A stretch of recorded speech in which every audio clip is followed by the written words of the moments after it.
Meu ex me divorciou após a mãe dele o convencer de que eu estava tendo um caso e o traindo, e minha filha me odiou por causa disso e saiu de casa com ele durante a separação. Mas agora, 4 anos depois, veio à tona que a mãe dele estava mentindo e orquestrou toda a situação, e eles querem que eu volte para suas vidas. Postado por divorciada conta descartável. Conta descartável porque não quero que seja ligada à minha conta principal. Tenho 46 anos, mulher, e meu ex-marido tem 45.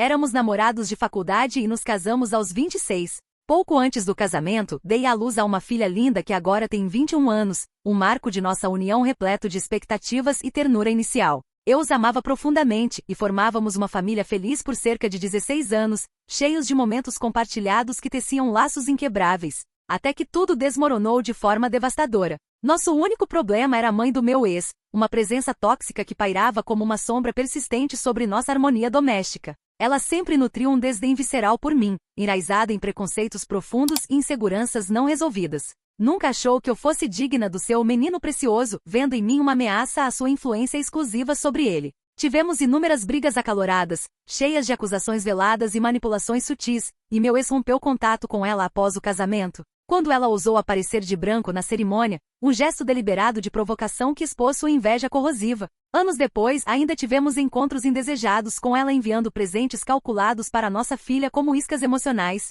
forçando-nos a reacender laços que havíamos cortado, e até aparecendo do lado de fora da nossa casa, vigiando-nos com uma obsessão que beirava o assédio velado. 4 anos atrás, cheguei em casa do trabalho e deparei com meu ex e a mãe dele juntos no sofá da sala. Uma cena que congelou o ar ao meu redor com sua intensidade acusatória. Meu ex estava à beira das lágrimas, gritando e me rotulando de traidora sem piedade, sua voz ecoando como um veredito final em um tribunal improvisado. Tentei me defender com veemência, explicando que nada daquilo era verdade, mas a mãe dele alegava ter provas irrefutáveis, jurando ter me visto com outro homem em um restaurante movimentado, descrevendo detalhes falsos que pareciam críveis à primeira vista. Sou extremamente fiel e leal por natureza, com um compromisso inabalável baseado em valores éticos profundos forjados ao longo dos anos, mas ele se recusou a me ouvir, sua confiança cegada por anos de manipulação materna. Discutimos ferozmente com palavras cortantes que rasgavam as feridas de nossa história compartilhada, antes que ele arrumasse as malas e partisse para ficar com a mãe,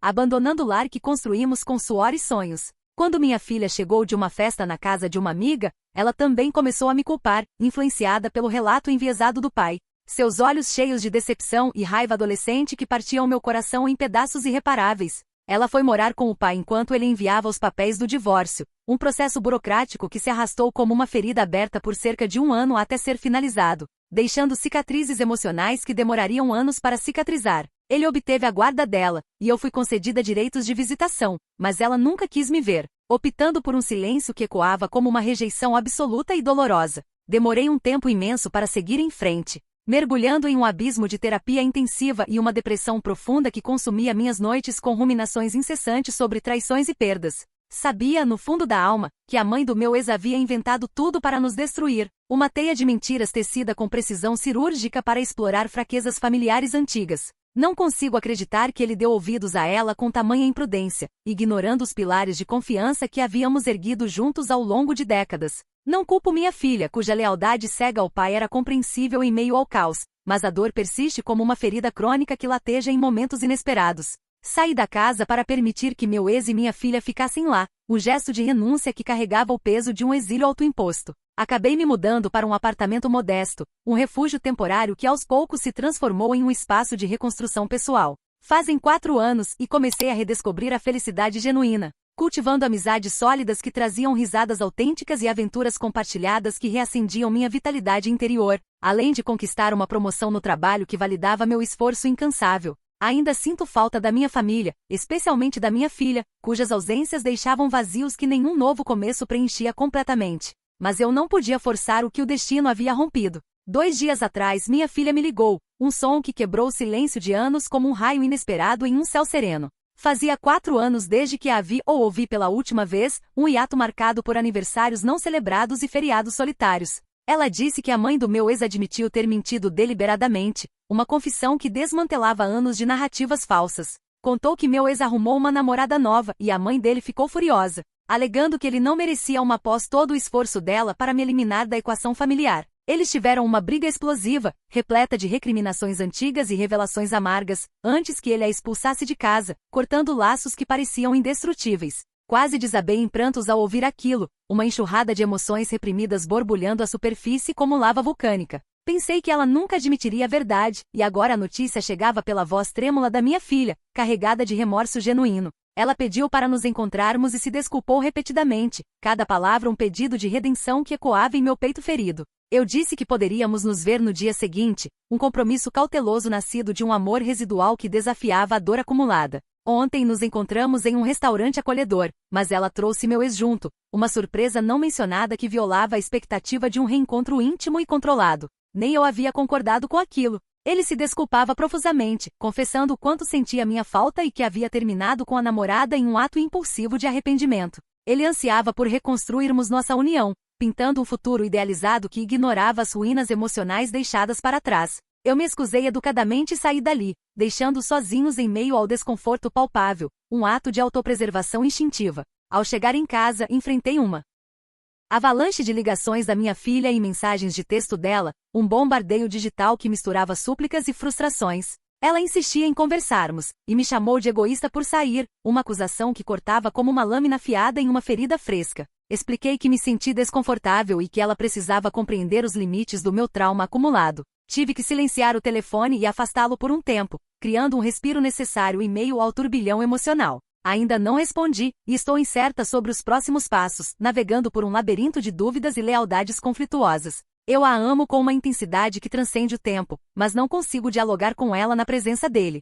Não ainda, de qualquer forma, pois o terreno emocional permanece minado por desconfianças não resolvidas. Tudo parece acelerado demais, uma montanha-russa de eventos que ignora o ritmo lento da cura verdadeira. Eu queria um encontro só nosso, um espaço seguro para reconstruir pontes frágeis sem interferências externas. Estou profundamente magoada e chorando enquanto digito isso, lágrimas que lavam camadas de dor entranhada que eu pensava ter superado. Não sei o que fazer. Principais comentários relevantes. A OP adiciona uma edição ao post. Não esperava que este post explodisse assim. Agradeço todo o carinho e apoio demonstrado. No entanto, não fui clara sobre a guarda da minha filha. A opinião dela importou no tribunal porque ela tinha 17 anos durante o divórcio, uma idade em que juízes valorizam a autonomia adolescente para decisões impactantes. Embora o divórcio girasse em torno da minha suposta traição, meu ex e eu concordamos em manter isso separado do processo legal propriamente dito, focando em uma divisão equitativa de bens e responsabilidades para preservar alguma dignidade. Dividimos o que precisávamos dividir com negociações tensas e exaustivas, e deixamos nossa filha escolher com quem queria ficar, respeitando sua agência em meio ao caos familiar. Ela optou por viver com o pai, e eu concordei, priorizando sua estabilidade emocional apesar da dor lancinante. Ela foi veementemente contra me ver, uma rejeição que ecoava como um veredito final, então permiti que meu ex tivesse a guarda total, ficando eu apenas com visitas esporádicas que raramente se concretizavam. Não só isso, precisei encontrar um apartamento urgente, uma transição caótica que me deixou à deriva. Tive que sair da casa, vivendo de sofá em sofá nas casas de parentes distantes, uma humilhação transitória que testava meus limites de resiliência. Não tinha espaço adequado para ela, e meu ex mencionou isso no tribunal como argumento estratégico, pintando-me como instável em um momento de vulnerabilidade extrema. Foi o motivo principal para ela ser autorizada a ficar com o pai, uma decisão judicial que selava minha perda temporária. Eu estava sob estresse avassalador, mentalmente abalada por noites insones e crises de ansiedade que minavam minha compostura. Assinei a renúncia aos direitos parentais em um estado de exaustão emocional, um ato que agora vejo como uma concessão dolorosa à pressão. Eu parecia um desastre no tribunal também, com olheiras profundas e uma postura derrotada que não ajudava minha causa. Havia muito mais acontecendo na época, camadas de estresse profissional e familiar que se acumulavam como uma tempestade perfeita. Comentador. Em primeiro lugar, tome todo o tempo que precisar, sem pressa imposta por expectativas alheias. Você não precisa seguir o cronograma deles, que ignora o peso acumulado de anos de sofrimento. É perfeitamente aceitável responder: por favor, deem-me algum tempo e espaço para processar tudo isso com clareza. Eu os contatarei quando estiver pronta, e então silencie as notificações para preservar sua sanidade. Você poderia consultar um terapeuta ou conselheiro para ter uma perspectiva imparcial e acolhedora. Ou amigos de mente clara que ofereçam escuta genuína sem julgamentos precipitados. Não precisa atravessar isso sozinha, carregando o fardo em silêncio, e não há obrigação de reagir de imediato, permitindo que as emoções decantem naturalmente. A propósito, sua filha está pisoteando seus limites pessoais de forma inaceitável. Ela não mencionou que seu ex estaria lá, armando uma emboscada emocional que minava sua autonomia decisória. Você poderia ter optado por não ir se soubesse da presença dele, uma escolha roubada deliberadamente por omissão calculada. Ela reteve essa informação e tirou sua agência, forçando um confronto indesejado. Você saiu, compreensivelmente, porque se sentiu sobrecarregada por um tsunami de sentimentos conflituosos, e ela te chama de egoísta e te bombardeia com mensagens? Desculpe, esse padrão de comportamento é inaceitável, independentemente das motivações subjacentes dela, que podem ser bem intencionadas mas mal executadas. Tanto ela quanto o ex parecem achar que podem estalar os dedos e retomar do ponto onde pararam, exigindo que você apague instantaneamente o passado repleto de mágoas profundas que moldaram sua resiliência atual. Você deve ser sua prioridade absoluta, porque eles não a colocaram como tal durante anos de ausência dolorosa. Então, cuide-se com gentileza e certifique-se de ativar sua rede de apoio, que inclui profissionais e entes queridos confiáveis. Por favor, sinta-se abraçada virtualmente em meio a essa tormenta. Desejo tudo de melhor para sua jornada de cura. Resposta da OP. Eu realmente aprecio ler isso, uma âncora de racionalidade em meio ao caos. Você tem razão absoluta. Ela violou limites fundamentais e tomou decisões mesquinhas e tolas que reacenderam feridas antigas. As emoções estão à flor da pele, fervendo como uma panela sob pressão, e pode levar um tempo para as coisas se acalmarem e permitirem diálogos construtivos. Estou preparando uma mensagem para minha filha sobre ir sem contato a menos que ela se desculpe sinceramente e lide com isso como uma adulta madura, reconhecendo o impacto de suas ações impulsivas. Estou aberta a ouvir o lado dela com empatia genuína, mas não tolerarei atitudes egoístas ou a inclusão de terceiros além dela mesma nesse processo delicado. Também contatei minha terapeuta e marcamos uma sessão para quarta-feira, um farol de estabilidade em horizontes turbulentos. Até lá, provavelmente não terei atualizações a menos que algo drástico surja nas mensagens trocadas. Ainda estou profundamente de coração partido, uma dor que se entrelaça com medo sobre como ela reagirá à minha mensagem assertiva. Tenho meus amigos e pais ao meu lado incondicionalmente se algo pior acontecer, um escudo de lealdade familiar que me fortalece. Eles nem sabem onde moro de qualquer forma, então sei que estou segura fisicamente, e posso ditar o ritmo dessa reconciliação com paciência deliberada. A OP adiciona uma segunda edição ao post. Estou chorando de novo, um fluxo incontrolável de lágrimas que limpam as camadas mais profundas da traição. Fui mandar uma mensagem para minha filha sobre limites e reconstrução de confiança mútua, e ela revelou que havia outra pessoa envolvida sem meu conhecimento durante o divórcio, uma reviravolta que adicionava veneno a uma ferida já supurante. A mãe do meu ex brigou com ele mais cedo hoje e admitiu ter pago a um ex-amigo nosso, de quem ela gostava particularmente por sua vulnerabilidade explorável, para mentir diretamente na cara do meu marido, alegando ser o amante com quem eu o traíra. Ele aceitou o suborno por dinheiro, uma transação sórdida que traía laços antigos de amizade por ganância imediata. Minha filha basicamente me deu o tratamento do silêncio durante o divórcio, um muro de gelo que impedia qualquer comunicação, então ela nunca me contou sobre isso, absorvendo a narrativa sem questionar. Nem a mãe do meu ex diria uma palavra por razões óbvias de autopreservação egoísta. Agora, por que meu ex não mencionaria? Porque ele achava que eu simplesmente negaria o que eu faria, já que era uma fabricação completa sem base na realidade. Aposto que ele se sentia tão confiante em sua presunção, blindado por anos de doutrinação materna. Eu os odeio aos dois agora, uma raiva visceral que borbulha como Billy. Como mãe, como filho, aparentemente herdando padrões tóxicos de manipulação e descrença cega. Não acredito que o amei com tal profundidade ingênua. Ele nem tentou ouvir meu lado, descartando evidências concretas como fantasmas. Eu até ofereci meu telefone para provar que as mensagens eram inocentes, trocas triviais de rotina diária, e ele simplesmente recusou, um não,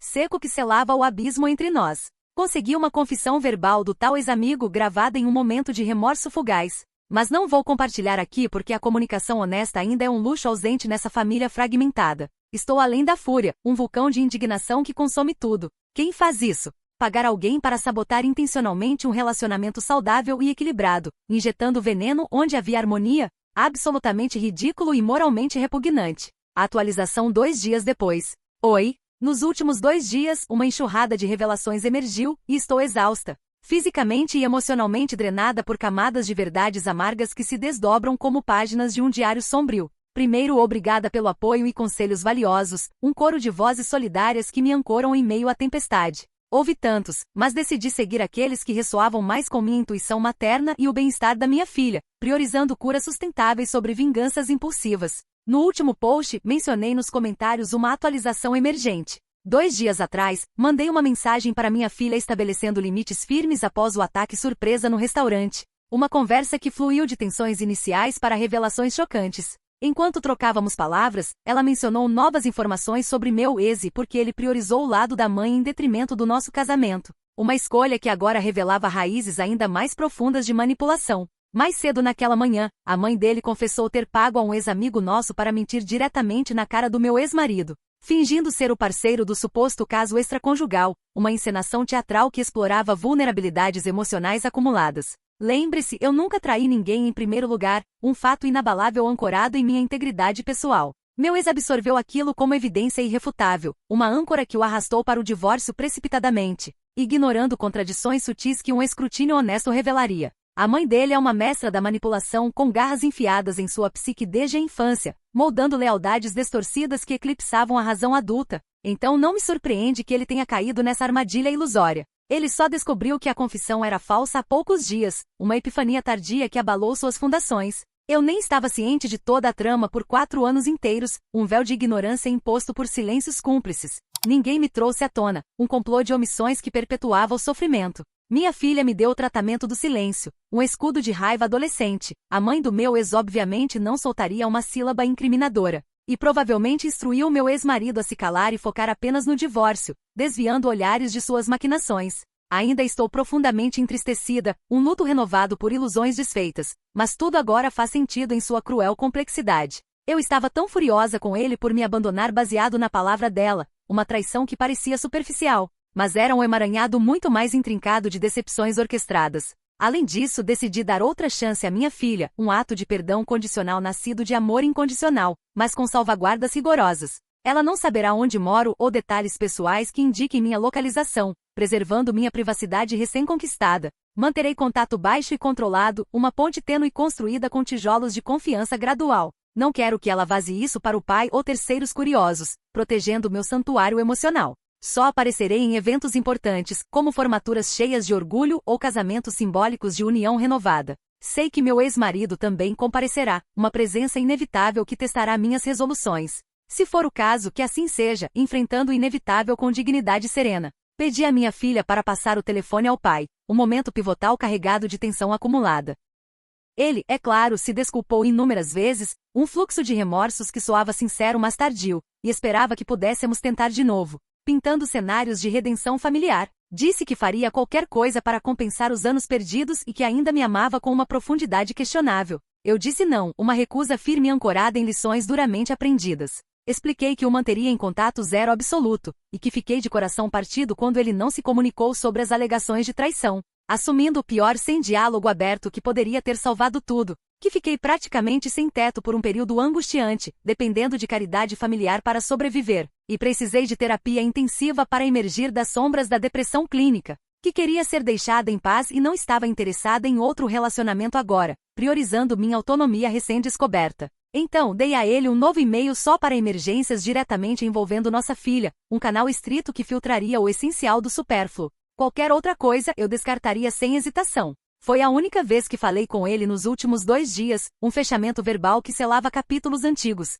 Tenho conversado com minha filha, estabelecendo limites claros e explorando dinâmicas saudáveis com paciência meticulosa. Ela deu atualizações breves sobre o lado dela, fragmentos de um mundo que mudava rapidamente. Eles cortaram contato com a mãe do meu ex, uma decisão salutar que alivia pesos tóxicos acumulados. Eu disse a ela para nunca mais contatar aquela mulher, uma proibição enraizada em proteção instintiva. Ela também se desculpou pelo comportamento no restaurante, prometendo que não se repetirá, reconhecendo o pânico que a levou a erros impulsivos. Entendo que as emoções estavam elevadas, um caldeirão de tensões familiares fervendo, e todos estávamos no limite da exaustão emocional. Eu a perdoei, um bálsamo aplicado com generosidade cautelosa. Ainda a amo de verdade, um laço maternal que resiste a tempestades. Erros acontecem, mas o crescimento surge da reflexão honesta. Agora, muitos de vocês sugeriram processar a mãe do meu ex judicialmente. Falei com minha terapeuta sobre isso mais cedo hoje, em uma sessão que destrinchou prós e contras com clareza analítica. Ela disse que não seria sábio prosseguir, uma avaliação equilibrada que priorizava minha saúde mental frágil. Isso causaria mais angústia emocional, me forçando a reviver confrontos dolorosos e possivelmente a vê-la novamente, arriscando uma recaída em estados depressivos que levei anos para superar. Realmente não quero isso, uma espiral descendente que roubaria minha paz recém-conquistada. Não desejo nada a ver com aquela mulher de novo, cortando laços venenosos para sempre. Tudo que quero é focar em mim mesma e na minha filha, cultivando um futuro de cura mútua. Quero reconstruir nossa relação com tijolos sólidos de confiança, e isso seria arruinado se eu tomasse medidas drásticas como processá-la, reacendendo fogos antigos. Não pressionarei acusações a menos que algo escalone a ponto de envolver a polícia, com evidências concretas de danos contínuos. Isso seria diferente, uma resposta proporcional a ameaças reais. Fora isso, estou tirando um respiro deliberado. Minha filha pode me mandar mensagens quando quiser, mas avisei que nem sempre responderei imediatamente, mantendo o contato baixo como priorizo agora. Um equilíbrio delicado entre proximidade e autopreservação. Muito obrigada pelo apoio e amor incondicional.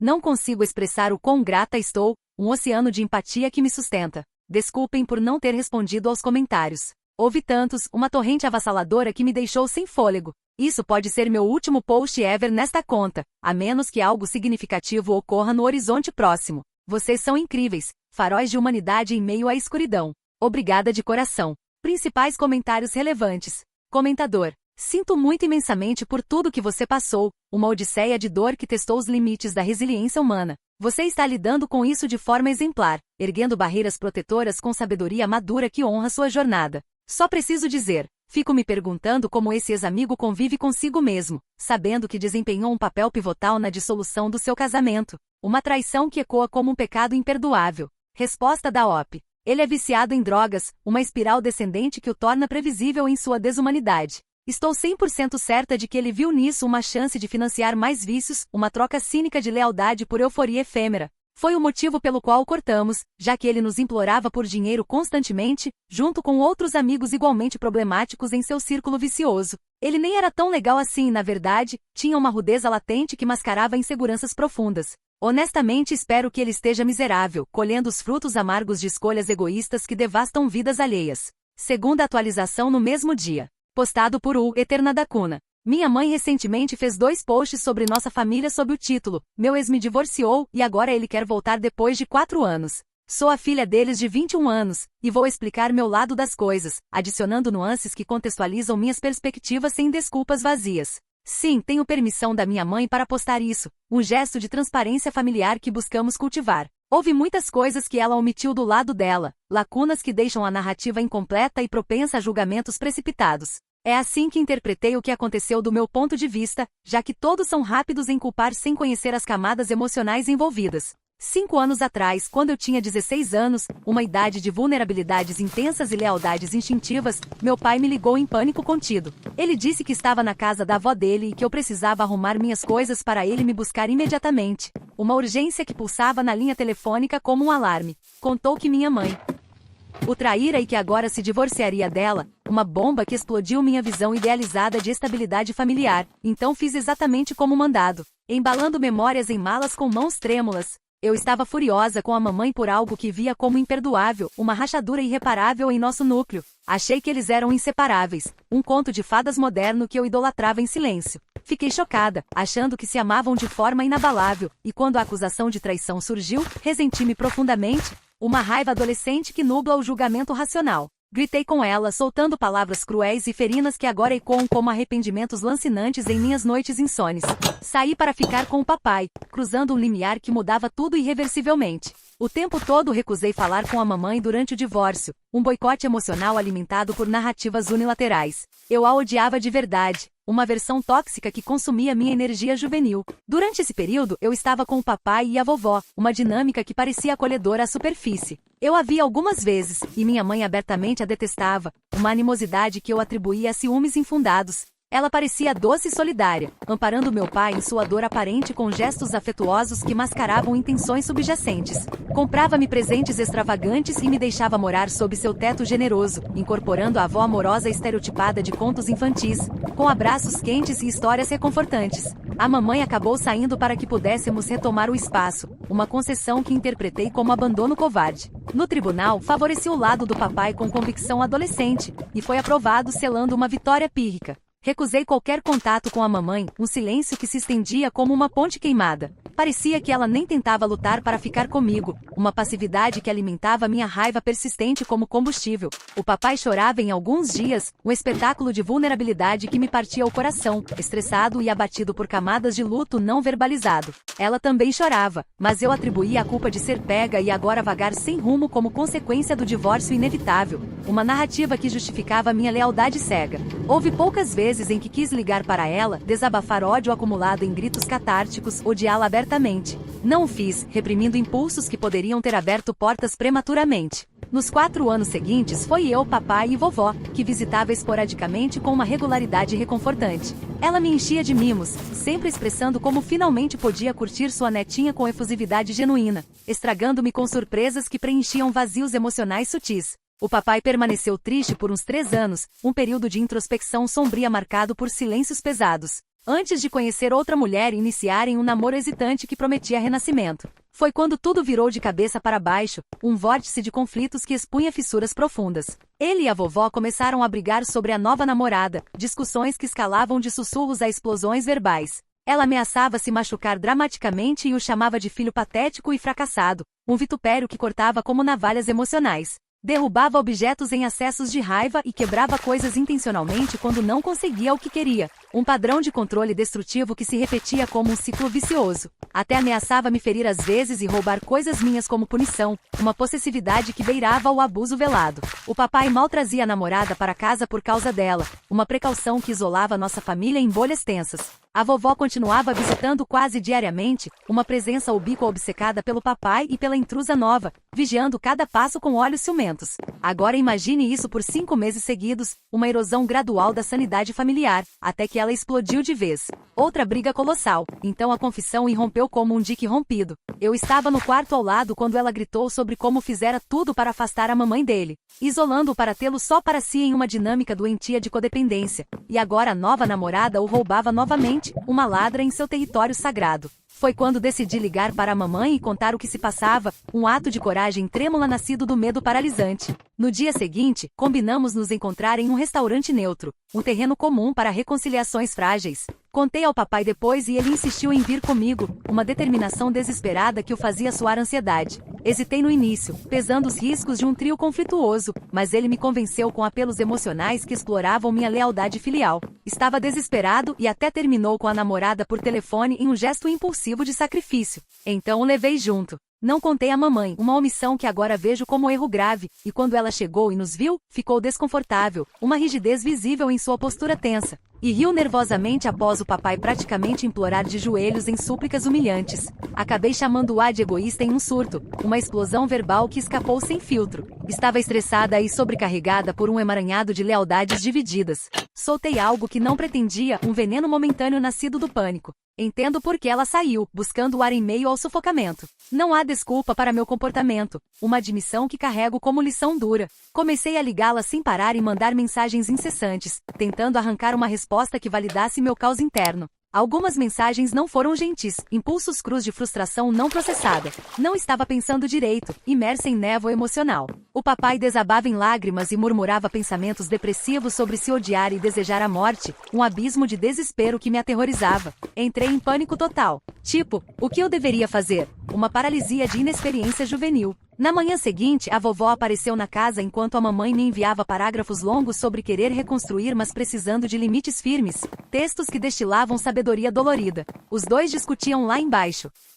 Até que a vovó admitiu fabricar a confissão do caso, um pagamento de $500 a alguém para contar ao papai que sua esposa o traía, uma mentira monetizada que desmantelava tudo. Obviamente mandei para a mamãe enquanto o papai a expulsava, gritando que nunca mais queria vê-la e que era tudo culpa dela, uma catarse furiosa que ecoava pela casa. Pelo dia e meio seguinte, mamãe e eu nos comunicamos abertamente, um fluxo inicial de vulnerabilidades compartilhadas. Me desculpei pelo meu comportamento recente, um pedido profundo de perdão por ações impensadas. Foi super desnecessário e eu realmente me arrependo de ter dito aquelas coisas, Palavras que ferem como lâminas enferrujadas. Em um ponto, passei o telefone ao papai para que os dois conversassem privadamente, um momento carregado de eletricidade não resolvida. A mamãe quer manter contato baixo, o que eu aceitei com relutância madura, respeitando seu ritmo de cura. O papai ficou chateado por ela não o aceitar de volta, um luto palpável por ilusões perdidas. Aprendi que a mamãe está em terapia e foi vê-la mais cedo hoje, um passo proativo que admiro profundamente.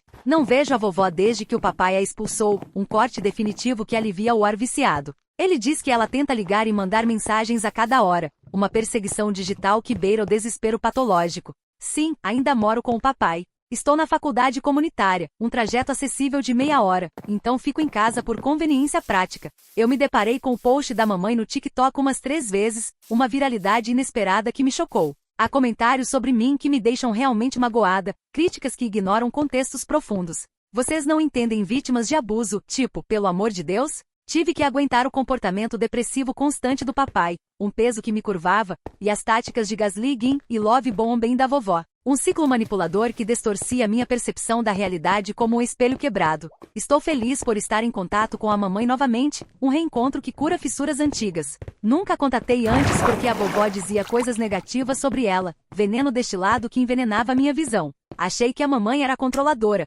uma ilusão plantada com maestria. Ela não era. De forma alguma, na verdade, uma mulher de força quieta e integridade inabalável. Me arrependo das minhas escolhas, decisões que agora vejo como envenenadas por influências tóxicas, e estou disposta a corrigi-las com esforço genuíno. E ela está aberta a me dar uma chance, um presente de graça materna. Vocês não conhecem nossa família em sua complexidade multifacetada. Parem de fingir que sim, projetando julgamentos de fora para dentro. Principais comentários relevantes. Comentador. Aqui está o ponto-chave. Você conhecia sua mãe e decidiu que tudo o que sabia sobre ela estava errado. Uma inversão radical de percepções arraigadas. Não fez perguntas a ela, sondando as contradições com curiosidade genuína, e não voltou como adulta para questionar novamente, testando narrativas contra fatos. Escolheu abandoná-la ativamente, uma decisão que carregava peso moral crescente. Se sua avó não tivesse facilitado com mentiras suaves, você continuaria afastada dela, perpetuando o exílio emocional. Então, mesmo que ela tenha tornado fácil o caminho errado,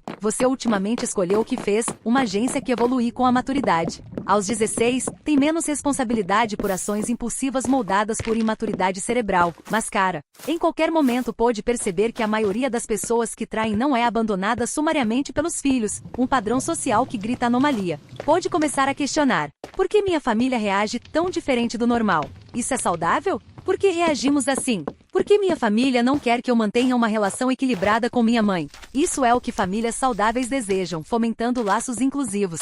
Você pode ser vítima de um abusador manipulador, mas isso não te absolve da responsabilidade pelo que escolheu fazer ou omitir, especialmente à medida que amadurece e ganha perspectiva. Minha sugestão é: busque terapia e inicie o trabalho árduo de entender por que foi vulnerável às táticas dela, desvendando padrões que a predispõem a repetições. Ela não é a única manipuladora que encontrará na vida, um mundo cheio de predadores emocionais. Precisa compreender o que te torna suscetível ao modo dela operar, para não repetir com ela ou outro similar, rompendo ciclos viciosos. Você é responsável pelas suas ações, as tomadas e as não tomadas, um ônus ético inescapável. Ser abusada só torna elas compreensíveis em contexto, humanizando o erro sem diminuí-los. Comentadora 2. Não vejo nada que a mãe dela não tenha escrito, uma narrativa consistente que preenche lacunas com honestidade crua. Ainda não entendo como ela é tão casual ao chamar a mãe de egoísta e explodir o telefone dela com ligações e textos, uma invasão que ignora limites recém-estabelecidos. Não vejo contrito real da filha ou do pai, um remorso superficial que soa mais como autopiedade do que accountability profunda. Eles parecem se lamentar muito por terem caído sob o feitiço da avó maligna, vítimas passivas em sua própria história. Também parecem faltar maturidade para pausar e refletir antes de explodir a vida da mãe novamente com demandas egoístas, reacendendo fogos que ela mal apagou. Todo mundo precisa dar um passo gigante para trás, criando espaço para respirações coletivas antes de se destruírem ainda mais em um ciclo de dor recorrente. Comentadora 3. Honestamente, não tenho simpatia por você e seu pai, uma posição firme e enraizada em empatia pela mãe injustiçada. Vocês permitiram que a avó despedaçasse sua família, uma conivência ativa que perpetuou o caos. Acreditou em palavras valendo $500 em vez de pedir explicações, uma fé cega que priorizava narrativas baratas sobre laços sanguíneos autênticos. Na época sua mãe nem sabia quem era o suposto parceiro do caso, uma cegueira total que vocês impuseram com brutalidade. Ela foi acusada injustamente, abandonada pela própria família em seu momento mais vulnerável, e deixada para lidar com a homelessness e se virar sozinha em um mundo hostil. 4 anos inteiros de sofrimento solitário. Você tinha 16 anos, uma idade de questionamentos iniciais, mas deveria saber melhor, guiada por instintos morais básicos. Aos 18, com mais autonomia, deveria saber melhor ainda, navegando pela vida com olhos mais abertos. Vocês cometeram erros horrendos, mas sua mãe pagou o preço integral, um fardo desproporcional que moldou sua resiliência forjada no fogo. Terceira atualização, 4 meses depois. Honestamente, nem sei se isso ainda é relevante, uma reflexão passageira em um mar de eventos mutáveis. Originalmente planejava deletar minha conta, mas a mantive para uma atualização final, um fechamento narrativo merecido. Depois disso, estarei fora, virando a página com gratidão. Para a atualização, tem sido uma montanha-russa vertiginosa de altos e baixos emocionais, com curvas inesperadas que testam nossa resiliência coletiva. Minha filha postou seu lado dos eventos, o qual não percebi o quão problemático era até que vocês apontassem falhas sutis de perspectiva imatura. Decidimos discutir isso mais em terapia familiar, sessões que desenterram raízes profundas com gentileza guiada, e ela se desculpou sinceramente por impulsos não filtrados. Ela saiu da conta e não a usa mais, um ato simbólico de priorizar cura offline sobre validação digital. Estou pagando pela terapia familiar e individual nossa, um investimento em pontes duradouras. Disse que enquanto ela estudar em tempo integral, financiarei isso integralmente, um compromisso paternal que equilibra responsabilidade e apoio incondicional. Acho que crescemos muito na terapia, um progresso palpável em poucas semanas de diálogos vulneráveis. Só faz alguns meses, e agora conseguimos expressar sentimentos sem julgamentos precipitados, criando um espaço seguro onde verdades florescem sem medo de retaliação. Sobre minha ex-sogra, um mês antes, ela foi presa por posse de drogas, uma reviravolta kármica que fecha capítulos tóxicos. Literalmente não faço ideia do que rolou no lado dela, um mistério que não busco desvendar, mas minha filha me mandou mensagem sobre isso. Um update breve que trouxe closure inesperado. Pelo que entendi, foi pega com entorpecentes em casa e permanece atrás das grades, sem fiança ou resgate familiar. Ninguém a tirou de lá, um isolamento merecido que ecoa justiça poética. Dei uma risada baixa ao saber, uma surpresa prazerosa que aliviou pesos antigos como um bálsamo inesperado. Sobre meu ex-marido, sei que ele tem estado em espiral descendente, um colapso gradual visível em relatos fragmentados, e acho que após a prisão da mãe, ele quebrou de vez, liberando demônios reprimidos. Começou a beber em excesso e ficar verbalmente agressivo com minha filha, um padrão alarmante de erosão que se instalou há cerca de 2 meses, uma deterioração que me encheu de alarme protetor. Pedi que minha filha viesse morar comigo, pois não me sentia confortável com seu comportamento volátil, uma intuição materna que se provou profética. Estava certa, já que a agressão verbal escalou para abuso físico, uma linha cruzada que não tolero. Ele a agrediu fisicamente, um ato imperdoável que rompeu o último fio de paciência. Enquanto ele saía para o trabalho, voltei à casa antiga, um retorno carregado de memórias mistas. Foi emocionalmente intenso, um reencontro com ecos do passado. Poucas coisas mudaram, exceto a ausência de fotos familiares que outrora adornavam paredes com sorrisos congelados, e os móveis rearranjados em uma tentativa fútil de reconfigurar o espaço emocional. Ajudei minha filha a empacotar todas as suas coisas, junto com documentos essenciais como certidões e passaportes, e fugimos dali, um êxodo silencioso rumo à segurança.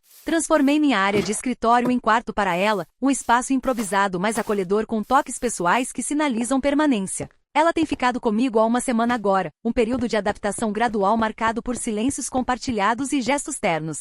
Tenho dirigido ela para a escola diariamente, rotinas que tecem familiaridade reconfortante, e agora esta semana é a última antes das férias de verão. Um marco de transição bem-vinda. Foi estranho no início, uma dança cautelosa de proximidades redescobertas. Eu queria manter contato baixo com ela, preservando barreiras frágeis, mas não podia deixá-la ser abusada enquanto a polícia fazia pouco ou nada. Uma burocracia frustrante que falha em proteger os vulneráveis. Fizemos um boletim de ocorrência formal, documentando evidências com precisão, mas não acho que muita ação sairá disso, uma realidade cínica do sistema. Minha filha e eu temos feito coisinhas simples em casa, assistindo TV juntas em noites aconchegantes que evocam memórias felizes.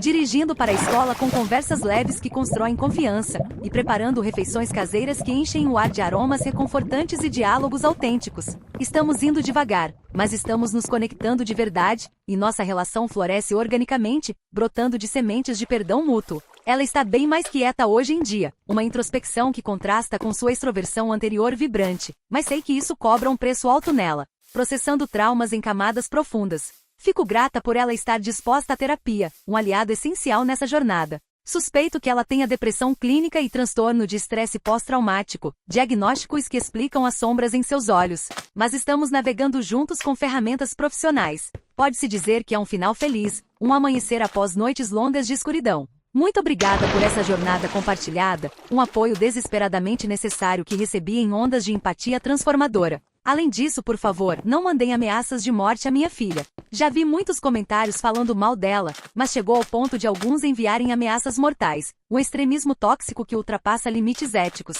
É tão horrível e ridículo, uma distorção do suporte que pretendem oferecer. Isso não ajuda meu lado de forma alguma, e é um comportamento grotesco em relação à minha filha e em geral, envenenando espaços de cura. Vergonha para vocês, uma reflexão que urge maturidade coletiva. Fora isso, aprecio os conselhos sábios. Vou deletar minha conta em alguns dias. Obrigada e adeus com gratidão eterna. Principais comentários relevantes.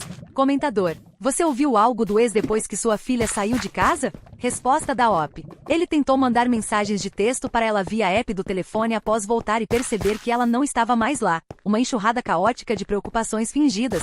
Desculpas vazias, ameaças veladas, autoacusações dramáticas e depois culpas projetadas na vítima. Um redemoinho tóxico de instabilidade. Foi uma bagunça completa, um vórtice de emoções não reguladas. Eu disse a ela para bloqueá-lo imediatamente, e ele usou outras plataformas para alcançá-la. Uma perseguição digital persistente. Isso se estendeu pelo dia inteiro com bloqueios contínuos, uma maratona exaustiva de defesas digitais. Ela teve que tornar suas contas de redes sociais privadas para barrar o spam invasivo, um escudo necessário contra o caos. É só isso, no entanto? Comentador 2. Lembro quando você postou originalmente, uma história que me abalou profundamente. Fiquei chateada e furiosa em seu nome, uma indignação vicária que queimava. Eu, como provavelmente muitos de nós, desejava e torcia por desfechos positivos para você, visualizando vitórias emocionais. Acho que senti todas as emoções da sua jornada, um carrossel de empatia que nos uniu. Espero o melhor para você e aqueles que escolhe ter em sua vida, seleções intencionais de conexões saudáveis. Só desejo que mantenha esta conta aberta não deletada para que possa postar uma atualização em algum momento futuro, um epílogo que feche o arco. Acho que lembrarei da sua por um bom tempo, uma narrativa que ressoa com lições universais de resiliência. Resposta da OP: posso definitivamente manter a conta aberta e não deletada se as pessoas quiserem isso, um gesto de continuidade para a comunidade que me acolheu. Não garanto que postarei muito aqui, no entanto, uma presença esporádica ancorada em limites pessoais. Os posts anteriores que fiz já cobraram um preço alto em mim, revivendo dores com intensidade vívida. Se algo significativo acontecer, farei um post completamente separado sobre isso, isolado e focado. Prefiro não fazer uma atualização 3, pois soaria tão extensa e prolongada, um fardo narrativo desnecessário. Obrigada, no entanto. Fico contente que você esteja aqui desde o começo, uma constante de suporte leal.